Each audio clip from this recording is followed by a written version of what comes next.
Bayan, magandang umaga po ang Kuya Ed.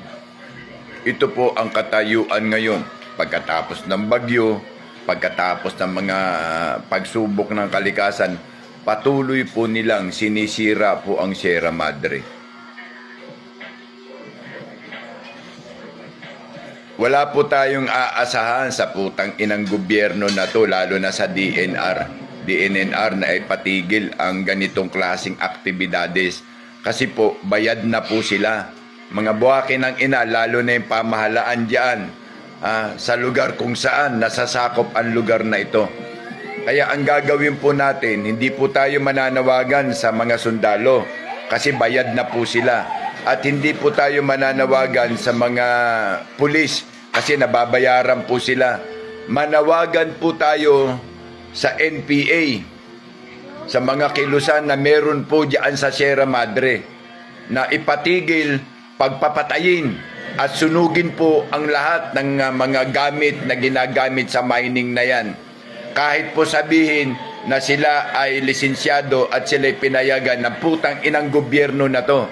Tandaan lang natin na ang Sierra Madre ang siyang bumabasag at pumapatay sa lakas ng bagyong dumadalaw sa ating bansa.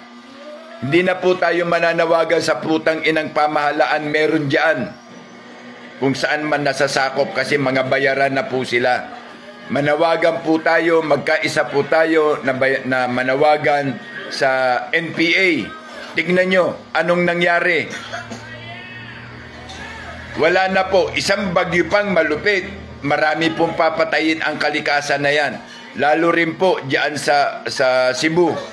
Wag na po tayong manawagan sa putang inang gobyerno na to. Wala pong mangyayari. Kaya manawagan tayo kung mahal talaga ng NPA ang taong bayan at ang NPA ang siyang sandatahan lakas ng mamamayan sa kanilang sinasabi, sa kanilang mga sinisigaw. Ito ang time na patunayan ng NPA na sila nga ay sandatahan ng bayan.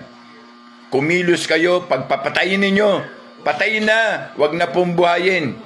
Sunugin ang mga sasakyan, lahat po sila, diyan nyo na ilibing. Dahil para matigil, kung hindi po gagawin yan, bayan, sasalantain lang ng mga yan ang ating likas na kalikasan. Putang inang yan, wala po tayong aasahan. Mga magnanakaw ang putang ina na nasa gobyerno. Nababayaran ang National Police at ang kasundaluan, mga putang ina nyo. O ito, anong magagawa nyo? Wala din, di ba? Putang ina kayo. Darating ang time. Lahat kayo. Putang ina nyo, lalo na yung DNR. Kayong hayop kayo, pabawal-bawal kayo. Pero pag alam ninyo na malaki ang kapakinabangan ninyo, pumapayag kayo. Mga putang ina nyo, sayang ang buwis na pasahod namin sa inyo. Mga putang ina nyo. Kaya nananawagan kami sa sambayanan kung sino mang grupo ang pupwede. Wala na po tayong pag-asa. Putang inang yan. Wala na po. Wala na po.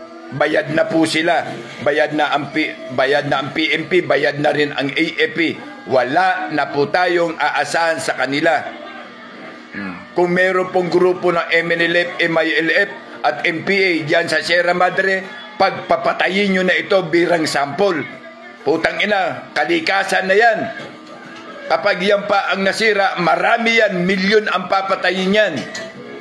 Kapag sinira nyo ang kalikasan, mga putang ina nyo, basta pera, buwakin ng ina nyo, wala kayong pakialam. Kung mamatay man ang kalikasan o mamatay man ang mga pamilya namin, mga putang ina nyo,